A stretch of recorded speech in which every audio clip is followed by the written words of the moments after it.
Okay, ma'am, maraming salamat po sa sa paalala po sa akin na may interview po ngayon and pinapasalamatan ko po. Actually po ma'am, actually, hindi na po ako yung coach ni RJ pero bilang isang co-trainer po ng Pangasinan 2 at bilang kabagyan or kamag-anak na din po ni RJ ay natutulungan ko pa rin po yung progress ni RJ. At saka masaya po kasi ang coaching parang ito na po yung happy pill po namin. Ang magturo po ng grassroots athlete po ay napakahirap pero bilang isang coach before po ay nagagawa po natin to kasi mahal po natin yung trabaho natin eh.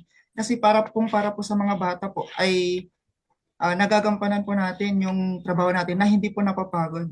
Kasi alam po natin na para sa goal ng bata for the future po niya.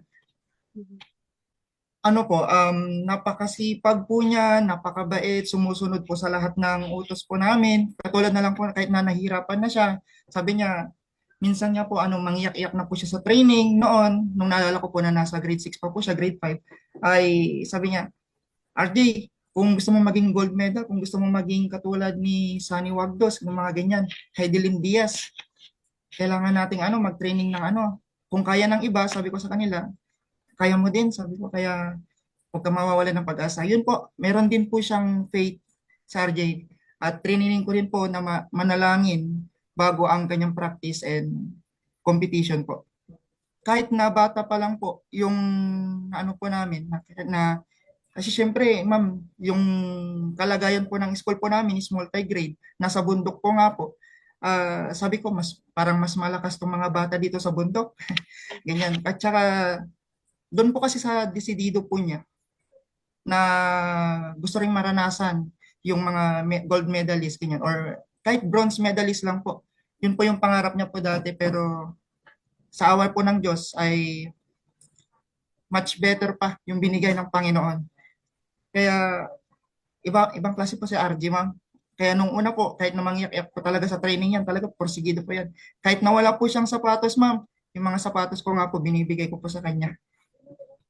Actually, si RJ po ay, para sa kalaman po ng lahat, ay actually natag po siya as SNED po si RJ. At isa sa hindi ko makakalimutan po kasi ma'am na po kay RJ, yung sabi niya, sir, kahit ganito lang po ako, tutuloy ko pa rin po. Yun po yung niya, ma'am. Kahit walang-wala po silang pera, kahit malit lang po yung bahay nila, ganyan. Nandun talaga, ma'am, yung porsigido niya, ma'am. At hindi po nawawala yung ah, tiwala niya sa Panginoon at sa sarili niya po.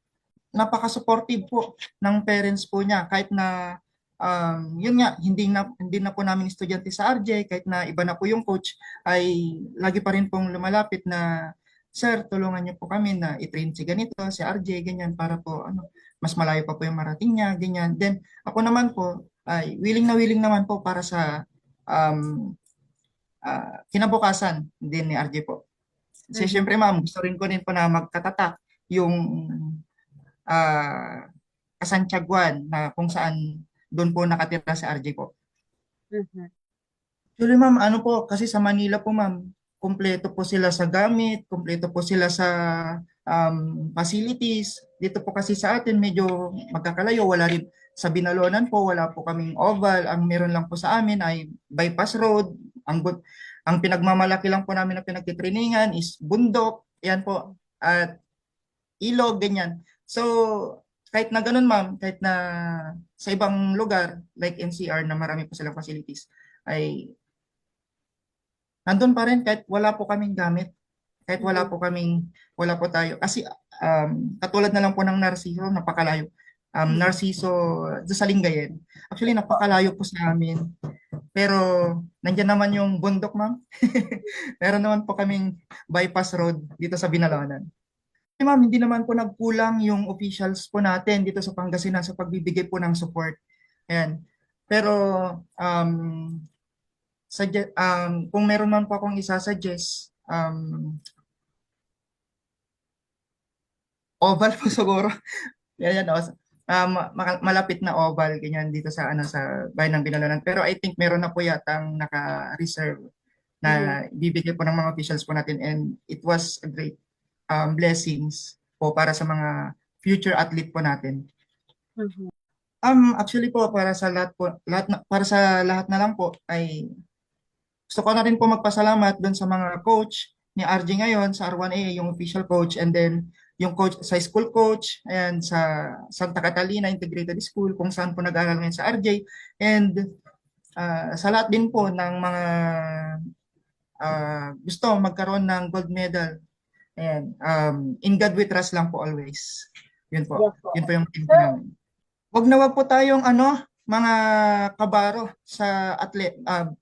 Kung ano man po yung sports natin, wag tayong paghihinaan. Alam po natin na ang Diyos nandiyan lang po para magbigay po ng lakas natin. Katulad nga lang po ng nasulat doon sa Philippians 4:13 na I can do or we can do all things through Christ which He give us strength. Kaya sa lahat po ng mga pinanghihinaan sa kanilang kalooban, pagpatuloy nyo lang, kahit na mag-isa ka lang na nagtitraining, nandyan pa rin ang Diyos na sumusuporta at gumagabay sa atin always.